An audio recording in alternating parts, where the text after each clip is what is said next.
Welcome to Navigating a Broken Vessel. I'm Dave Harris. I want to welcome you to our episode. Today, we're going to be talking with my wife. I'm excited about it. Now, you might be like, wow, Dave, you're seriously going to have your wife come on and talk about you in front of everybody? And I'm like, I'm not scared because she's all right. I want to start by talking about how we met. I really like the story. She always tells me that maybe I got a few facts wrong, but I really believe that I have the full and complete truth. But I have no doubt when she comes on in just a little bit, she's probably going to correct me. But you'll know when she does that I probably have it right. All right, with that in mind, I want to talk about it. So I came home off my mission. Now, I talked about this on our first episode, that I came home off my mission 1 year early because of the things I was dealing with. When I got home, it was the summertime and the fall semester was about to start up. And I decided that I was going to try and take some college classes. And that did not go well. We'll talk about that in a future episode for sure. But I do want to talk about also taking an Institute of Religion class. Now, what this is, if you don't know, the Church of Jesus Christ of Latter-day Saints has an Institute of Religion. It's basically college for religion, right? That's the idea behind it. So where you might have something like a seminary, this is a learning place for college students or college-aged students.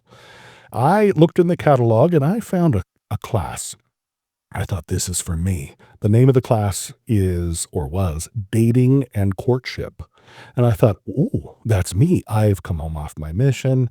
I probably should find a gal, and dating and courtship is probably a good way to start. I don't know. That's me. That's 20-year-old me. So here we go. So I started dating and courtship. I went to the course, and the first day, Brother Peacock, who was the teacher, he introduced the class presidents.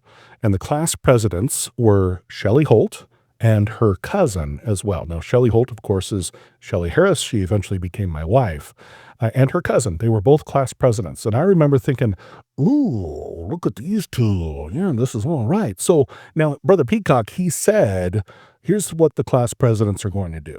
If you, for some reason, stop coming to class, they're going to give you a call. And so I'm thinking to myself, hey, they're going to give me a call, and all I have to do is stop coming to class. Again, that's my 20-year-old logic. So after a couple of weeks, I went to probably 4 or 5 class sessions. And then I thought, okay, I'm done. I'm going to stop. And so I stopped. And the phone never rang. Never got a phone call. And I never saw Shelly. Well, I didn't never see her. I never saw her for the rest of that school year. And then the next school year, all of a sudden I'm in my singles ward. And again, we're going to talk about singles wards in the future as well. But a singles ward is essentially church for college-age students. And it's for single students as well. And it's another great place to meet girls if you're a college-aged boy. So I'm in the singles ward, and all of a sudden, Shelly Holt shows up for church, and she's now in the ward. And I thought, oh, wow, maybe this is like a second chance. Who knows? But time went by, maybe a year, something like that. Now, Shelly is musical. She can play the piano. I cannot play any instrument, but I can lead music. And so what would happen is every once in a while, we would need to fill in. And there wouldn't be an organ player or a piano player. Shelly would play the piano. And if there wasn't a music leader, then I would lead the music. And so there was one Sunday, Shelly was there, and she was filling in, and I thought, oh, I'm going to lead the music. This is great. And so I led the music. We had an opening hymn, and then we had a sacrament hymn. Now, again, in the Church of Jesus Christ of Latter-day Saints, you'll have a sacrament hymn. We sing the sacrament hymn, and then everyone will pass the sacrament. I should say everyone will get or receive the sacrament, right? There will be people who will pass it. So the bread and water is being passed. Now, the music people, the person playing the piano and the person who's leading the music, will generally go and sit down together in front of everybody, right? So it's kind of like, oh, there's some seats over here while the sacrament's being passed. Let's go ahead and let's just go sit down. So Shelly came and sat next to me. And I'm like, oh, wow, this is great. Dating courtship didn't work out. She's been in the ward for a little while. Maybe something will happen. And we were talking during the sacrament. And if it's, this is a reverent time, it's a reverent time. We should probably, looking back, have been a little bit more quiet, but that's okay. Now, I got a cool question from Shelly. I thought it was a great question. She said, how come you and I have never gone out? Uh-oh, hang on. I just realized it was me that asked the question. She's totally going to correct me on that. I said, how come you and I have never gone out? And she said, well, because you never asked me. And then I sat there thinking, because it's the sacrament. And I thought, I don't know, should I do this? And I answered to Shelly. I said, well, I've never asked anybody out during the sacrament before. And then it was like an awkward pause. It was kind of like, okay, now what? Dave said this maybe somewhat funny thing about passing or not asking someone out during the sacrament. But, then it was just kind of awkward. I didn't end up asking her out. I was maybe a little bit like, oh, okay, you're a sacrament, whatever. But anyway, so we went on some dates. We spent a lot of time together. We probably will talk about that when she comes on here in just a second, about that process, how we kind of courted, I guess, if you want to use that term, the old term. But basically, dating, trying things out, and having times where we're broken up and times where we're together a little bit. And we were never really officially together, but we'll probably talk together about the engagement and how that worked out. But anyway, what I have found over the last 26 years of marriage is that Shelly is a phenomenal person, just in general. And I think it would be good for a husband to always say something nice about his wife. But Shelly is literally a phenomenal person, not only to me, but to everybody around her. And if you have had the privilege of meeting Shelly, of interacting with her, I think you would probably say the same thing. With that, Shelly actually is sitting next to me, and I'm going to bring her on right now. And again, if she starts telling you about stuff that I may have made a mistake on what happened with our story, then just remember that probably I said it correctly. But let's go ahead and bring on Shelly. Shelly, welcome. Glad to have you here. How did I do? Probably about 90% correct. 90. Okay, so what would you say that I messed Well, up? so you made it sound like I just didn't call you because nobody called when you left institute, but I had delegated that to 2 people. We split the class in half, and there were 2 groups, and if someone left, so it wasn't my fault that you didn't get called. I think his name was Jeff. You were supposed to be called by Jeff. So I'm sorry that Jeff didn't call and get you back to class, but in the end, it worked out that we did end up in the same singles ward, and it's been a wonderful ride. Well, I'll tell you what, looking back, if Jeff had called, do you think that I would have ended up marrying Jeff? I don't know, he was handsome. I'm not sure that I would say handsome, but that's just my own perspective. I mean, you didn't stay in the class, you should have stayed in the class, you coulda got to know him. It's funny because you say that because I probably could have gotten to know you as well had I stayed in the class. True, true. So tell me about what now this is I think a loaded question, but I do wanna find out. I think it's good for people to know as well. What's it like to be married to me? It's been wonderful. There has been ups and downs like any marriage, but I have loved every moment of it. It took us quite a while to get to the point of marriage because I drug? Yeah, I don't know. Drugging? Yeah, my feet, I had a hard time committing, I would say, for a couple of years, but I really once I was in, it was no turning back, and it's been awesome. We've had 4 beautiful kids and lots of ups and downs, but we've just gone with them and made it an amazing life. So the what the series is navigating a broken vessel. I know that there are some things that I struggle with. And again, we're not offering professional advice and we're not mental health care professionals, but definitely just from our perspective, things that we found. What are some of the things that you've noticed in me as we've been married the last 25, 26 years? Okay, so for the first about 5 to 7 or 8 years, I didn't notice any type of mental health issues, like, at all. I thought you were always happy, you were gung ho, like, it just seemed like life was easy for you. I thought it seemed very easy. However, towards the end of that time, I started seeing you come home from work a little bit frustrated. You would vent a little bit about things that were happening, and then I could see things start to unravel a little bit. And when those things happened, you would frequently tell me that you needed to, one of 2 things, either go back to school, or you needed to move and get a different job. And sometimes both of those things, I need to go to school, and in order to go to school, we need to move. And we did move a lot in the first several years of our marriage. Like, I felt like we moved, and some of those times I thought they were necessary, but there were other times where I just thought, "Man, I just think we need to work through this." But I felt like you were so stuck, or you felt like you were, that we felt that we had to.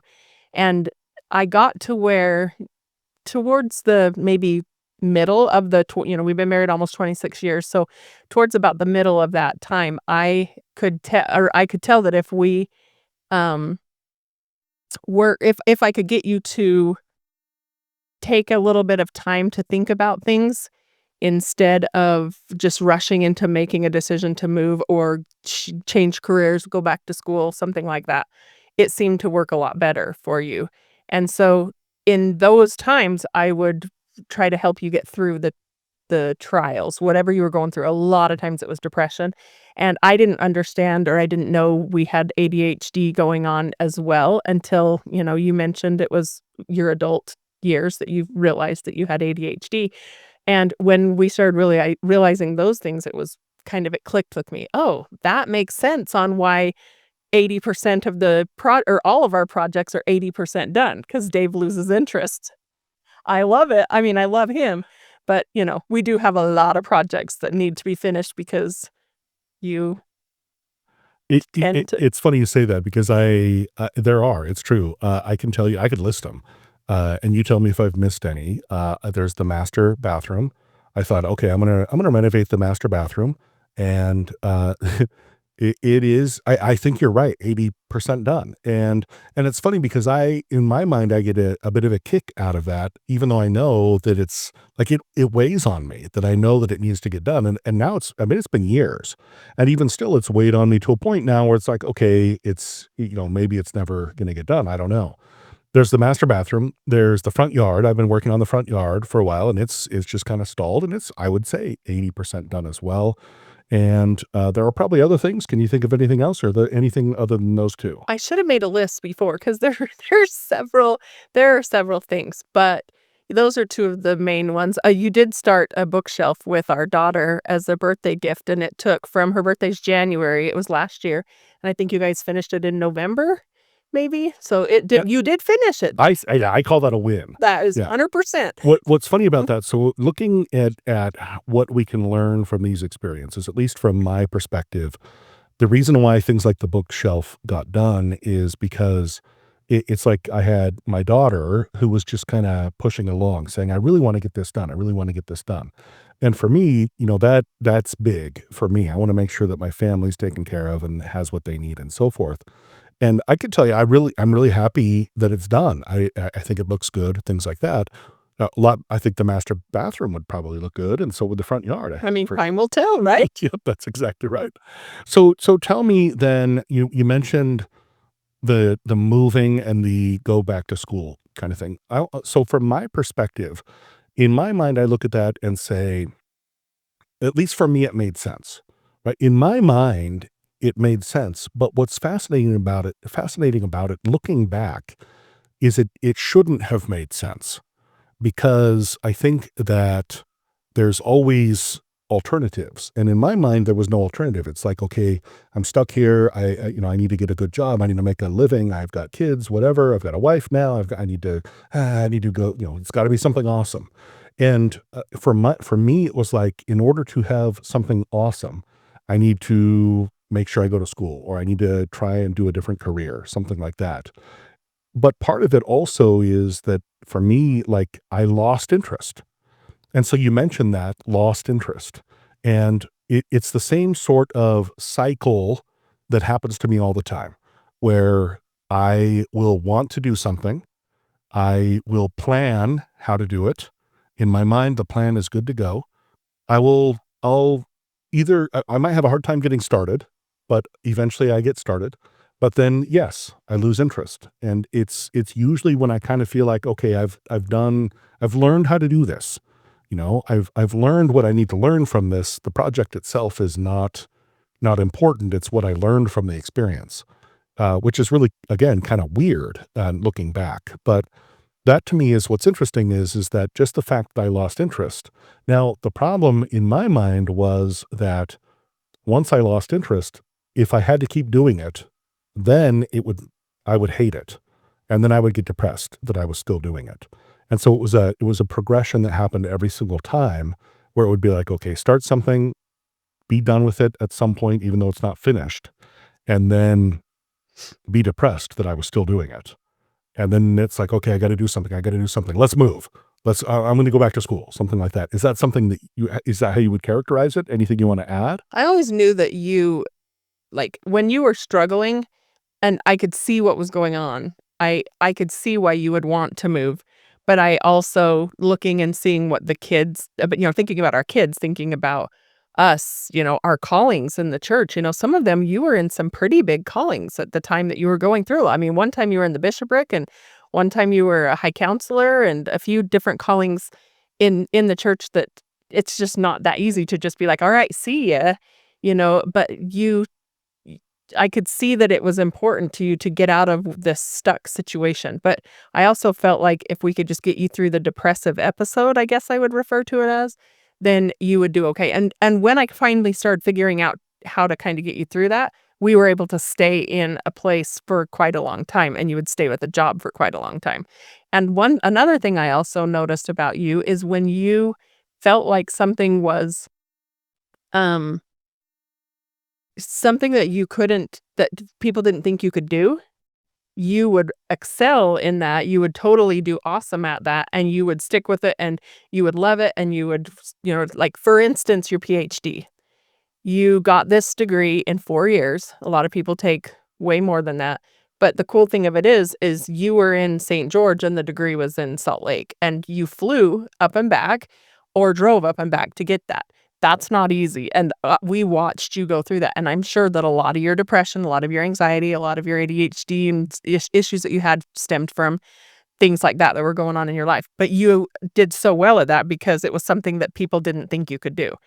But then as soon as that was over, you started having some pretty severe episodes of depression, and I think it's because you didn't have that huge thing to accomplish anymore. To occupy my time probably Yes. too, yeah.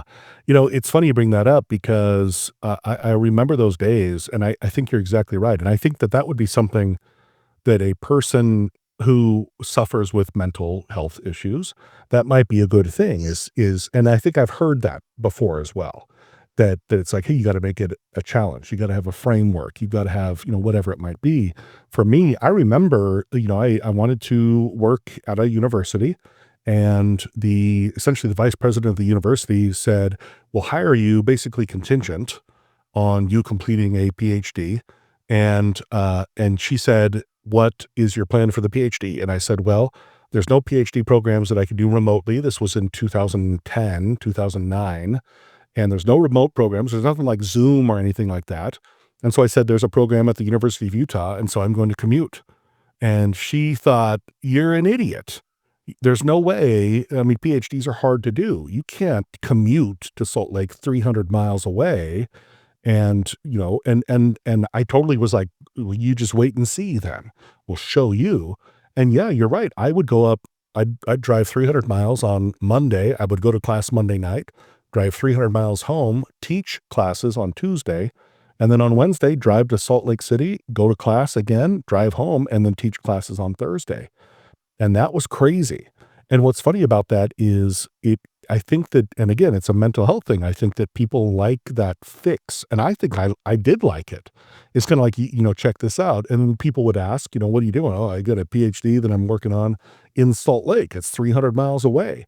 "Oh yeah. What do you do? What do you call in? What happens?" "No, I drive there." Right. I mean, but I'll tell you though, it weighed on me. I got depressed, especially, midnight driving. That was no fun, and it got to a point where I needed to fly. I ended up flying to Salt Lake. You remember that as well. That was very helpful. But that's, I think, kind of the take-home message as well, is what can a person with mental health issues do to challenge themselves, right? And how do you keep that challenge going? I don't know. Is there a way to challenge someone like me to finish the master bathroom or the front yard? Do you think there's even a way to do that? I don't know. I haven't come up with a solution or we would have a master bathroom that's finished. But I'm also kind of the same way. I think that I've kind of, so I think that it's not like you're not perfect and I am. I am not anywhere near perfect as well. So that's why I think we make such a good team. I think you are perfect, and I think that that's why we make such a good team too. Oh. So, yeah. So now, one of the things that I know that you had mentioned when we were talking beforehand is something that probably you were like, "What is this guy doing?" And that was, I remember in the late 2010s. So we're looking about what, 6, 7 years ago, maybe 8 years ago, something like that. And I was so tell the story. You know what I'm talking about. Tell the story. Yeah. So Dave decides he's ready for growth in his life. He thought he was in a very good place, and he had been. Dave had been in a great place.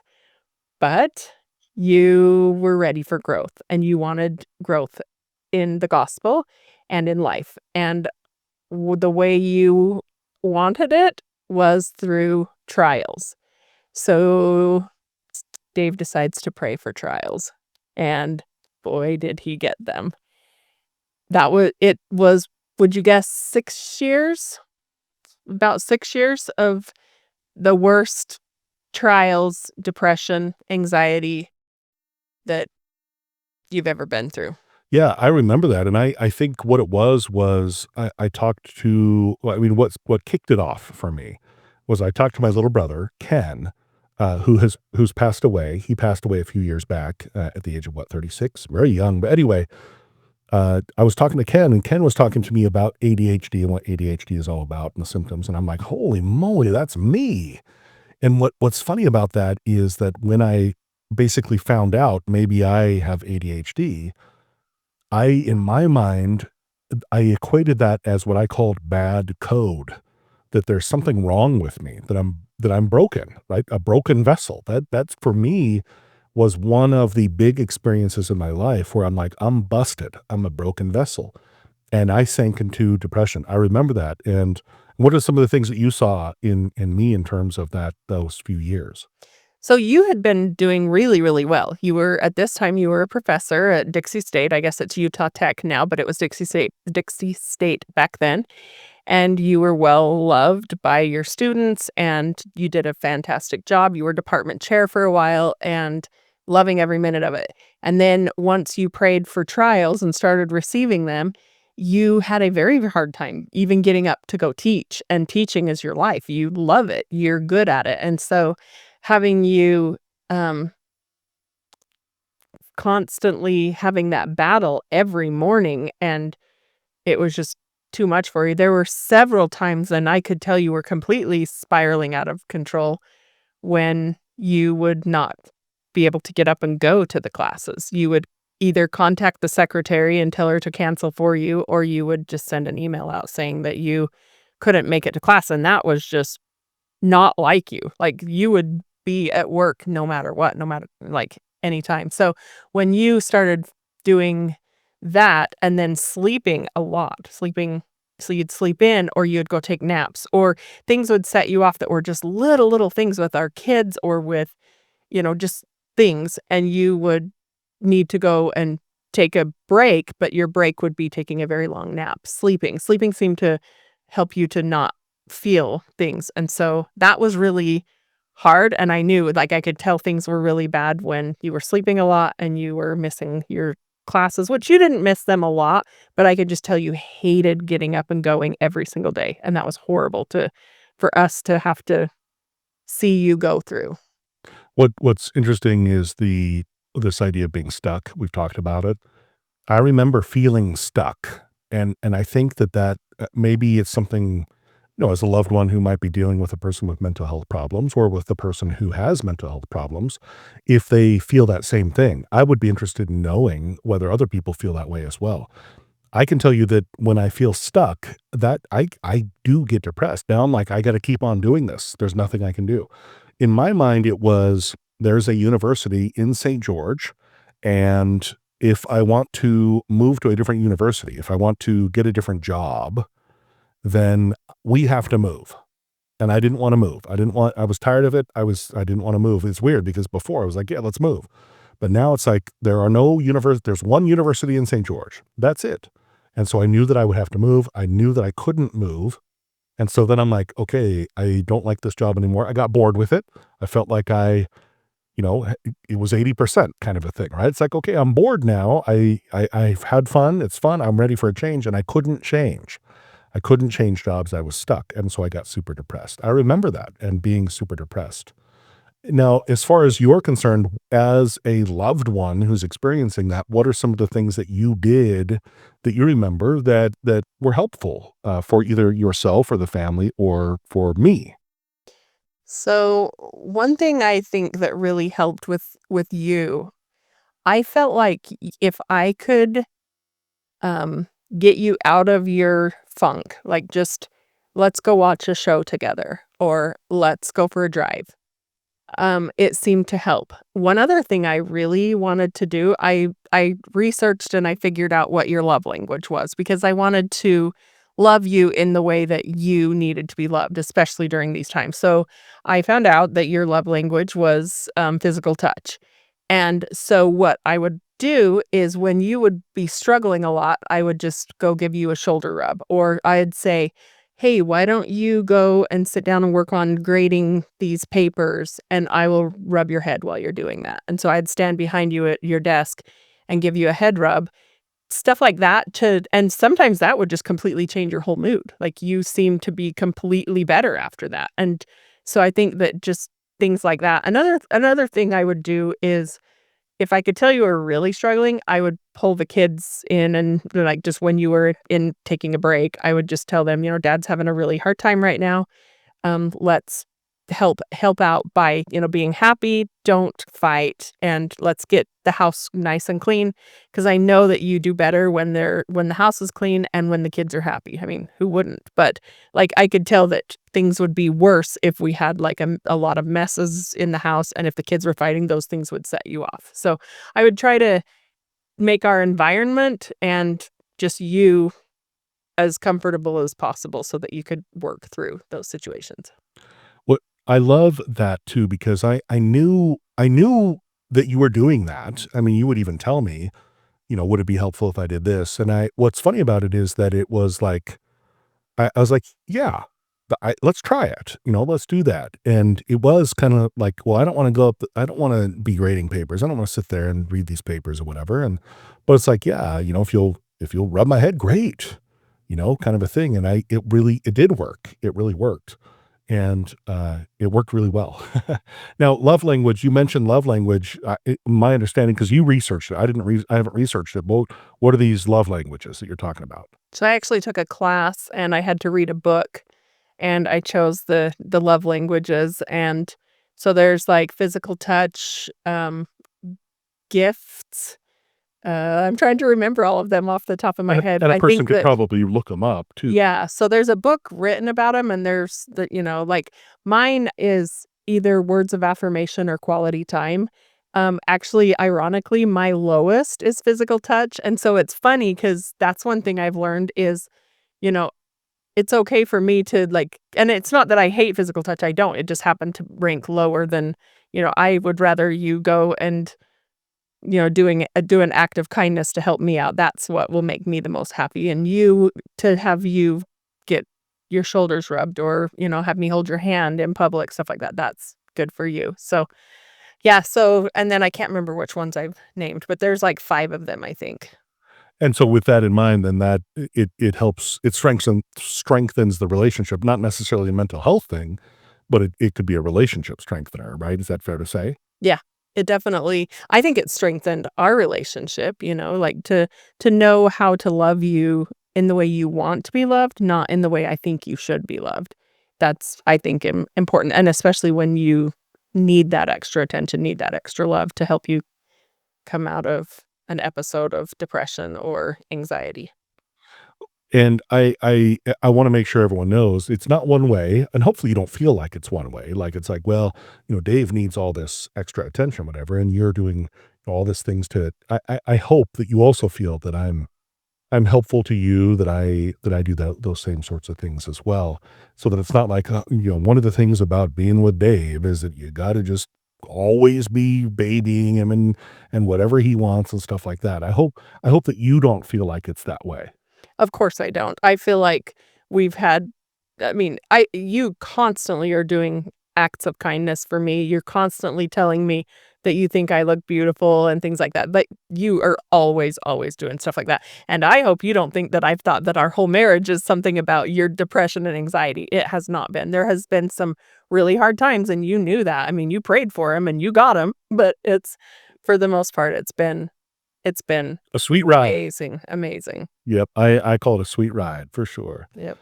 Yeah, so one of the things I wanna talk about the gospel perspective, because one of the scriptures that always sticks out to me is, Mosiah 12:27, I think that's the, weaknesses to strengths. Is that the right one? Ether 12:27. Ether 12:27. Yep, Mosiah, yep, Ether 12:27. Yeah, so you help me out with this, I don't have it memorized, but if men come unto me, I will show unto them their weaknesses, I give into man weakness that they may be humble. humble. And if a man humbles himself before me and has faith in me, then will I make weak things become strong unto them. Does that sound about right? Pretty close. All right, cool. So for me, I thought a lot about that scripture, and I've thought, I've got these weaknesses, and what the heck do I do? Are these like, you know, what did is this disability? Is this like, am I broken? Is it bad code? Right? All these things that in my mind have been like, man, these are weaknesses that I want to turn into strengths. And I've prayed a lot, right? Man, make these weaknesses into strength, right? And I want to have faith. I want to have faith. I feel like that is a long process. And I think part of it is having patience, but I believe that the weaknesses are becoming strengths. But I also, at the same time, and it's the same reason why I would pray for trials, I think that there is growth there. And I think that it is those weaknesses and that process of turning them into strengths that makes a person a better person. What are your thoughts on that? I 100% agree. Also, like, having people help you when you're struggling, it's helping them to be a better person as well. So it's like you are working through your weaknesses to become strengths, but others are able to serve you and help you. And I think service is one of the most important things and things that we can do to help out. And a lot of times, and I feel like in my life, not because I have had such a service oriented upbringing and everything is to do with service. I think that's why I haven't struggled as much with depression and anxiety as maybe some others have. And it's been a huge blessing to me. But anytime I start feeling that way, I try to find someone to go out and help, and it's helped me. So I think service can help, and then also working on yourself. Awesome. Well, I want to tell you thank you. Also, you look really pretty. And you look handsome. I appreciate that very much. But yeah, you do look very pretty. I appreciate you very much. Thank you so much. Yeah, I'm going to go ahead and just basically sum it up, and tell you that I think some of the things that we've talked about are super important. Love languages that my wife talked about, I think are phenomenal.